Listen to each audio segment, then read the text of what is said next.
In this video, we're going to use a very simple model to show a very important concept. In this screen, we can see we have two workflow lines. In the first line, we've got the first workstation produces documents at 1 document per second. They take 1 second to be transmitted. Now this could be a physical transmission or it could be electronic. And they go to the second workstation, which takes 1 second per document to process.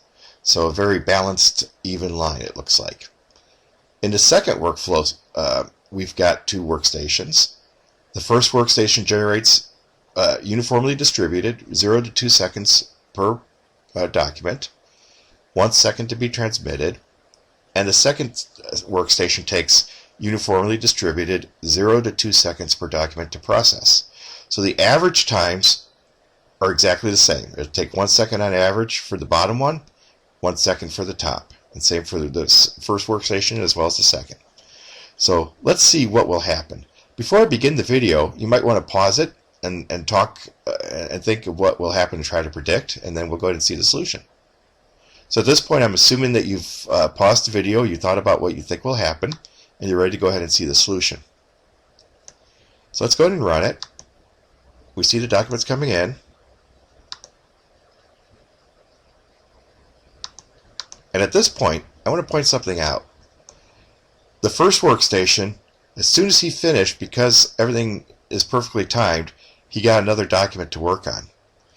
And the bottom workstation, there was some randomness. So you saw he got a document, he worked on it, but just because of randomness, it was a little bit more than 1 second for the next document. It's still being transmitted. So at this particular instant in time, he is not working on any document at all. So at this point, he's starved for a part, and he is not processing at the rate of 0 to 2 seconds per document. He is processing no documents per second. So let's go ahead and see what impact that has in the long term. Because this time now that he's idle, that time is lost forever. And so now he's got a queue, so he's mostly keeping up with work. But very occasionally he'll hit that situation where there is no document for him to work on. It'll happen less and less, but that time is lost and it keeps adding. So if we speed it up a little bit, we'll see he starts to get a queue. I'm going to speed it up some more. That queue will occasionally work its way down to 0. He might even get an idle time again. But in the long term, the queue will start to build. Let's speed it up some more.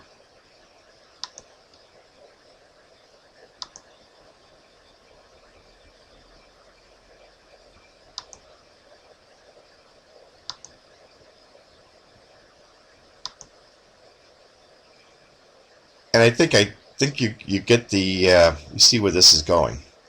So let's go ahead and pause it. Let's stop it. We're going to go reset everything. So I'm going to set the time to 0. I'm going to run it just for a second to clear out statistics and clear out the parts. Now let's take a look at the same situation now, but let's do 5 sequential workstations. So just like before, I've got one workflow at the top, 1 document per second all the way through, and in the second workflow, I've got 5 workstations, and they all go from 0 to 2 seconds per document to generate or process. And so all the averages, again, match exactly, but the only difference is that there's some randomness or variation in the bottom example. We're going to look at how many we produced, completed, and we're also going to look at the queues for each station, and we're going to look at the cycle time. Cycle time has a lot of different meanings.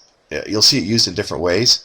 So in this case, I'm using it to mean throughput time. In other words, the time from when something started to be generated until when it was completed. So let's go ahead and take a look.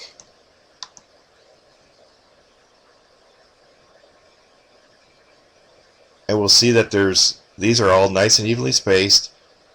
These sometimes are not.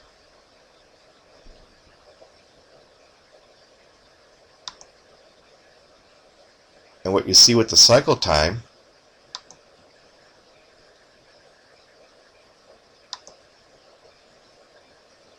it's much longer for the second one because they're spending a lot more time waiting in these queues. So we're producing more with the first line. We're producing them quicker with less work in process. And note that this is all with the same averages. So if you were to write this on a spreadsheet, you would probably think it would work.